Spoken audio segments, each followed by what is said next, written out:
Mung beans yan. Sa isang bowl, naglagay po tayo ng all-purpose flour, asukal, asin at instant. Sa isang saucepan, naglagay po tayo ng milk at butter at atin pong tutunawin ang butter. Atin pong ginamitan ng wire whisk ang dry ingredients para ma-make sure po natin matanggal ang namumuong mga arena at mag-well combine ang lahat ng dried ingredients. At the same time, pinagsama na po natin ang dry at wet ingredients po. Using wire whisk, imimix na po natin ang ating mga ingredients ng dahan-dahan po. Pagpasensya nyo na at dito sa video ay parang mabilis po ko at medyo naka-speed po tayo rito. Unti-unti ginamitan ko na po ng spatula at medyo nahihirapan na po tayong gamitin yung wire whisk sa paghahalo at dahan-dahan po nating hinahalo para ma-make sure natin na mag-well combine ang lahat ng ating ingredients at dahil medyo naninikit na po, itinransfer na po natin yan dito sa ating countertop at dito po ay dahan-dahan ating minamasa ang ating dough. Ayan po, may pasama-sama pang hampas-hampas dito sa ating countertop. Ang tawag po dyan ay knead and dough.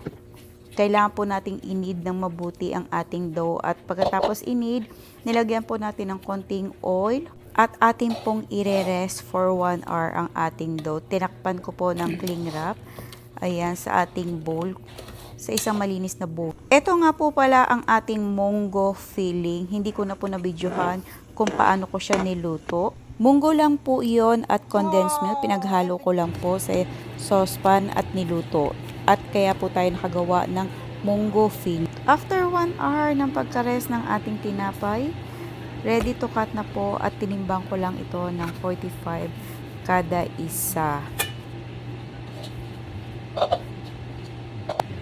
Habang tinitimbang ko po ang mga dough isa-isa, ay diretso ko na pong nilalagay sa ating mga baking tray.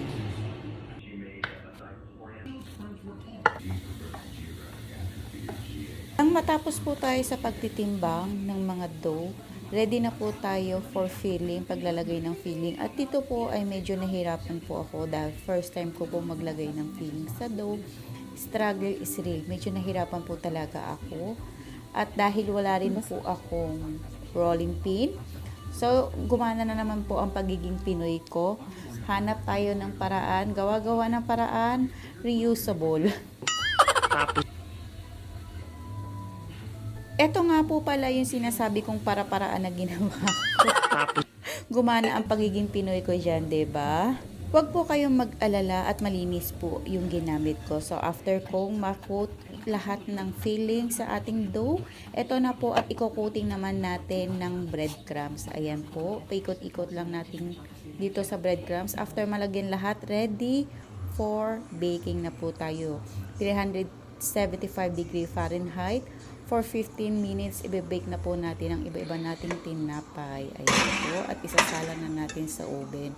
After ma-preheat ng ating oven, mag-aantay po tayo ng 15 minutes. At ready na ang ating tinapay. Luto na ang ating pandesal. Munggo beans bread. Ang ating pandesal, luto na. Luto na, luto. Mung beans pandesal. Mung bean bun.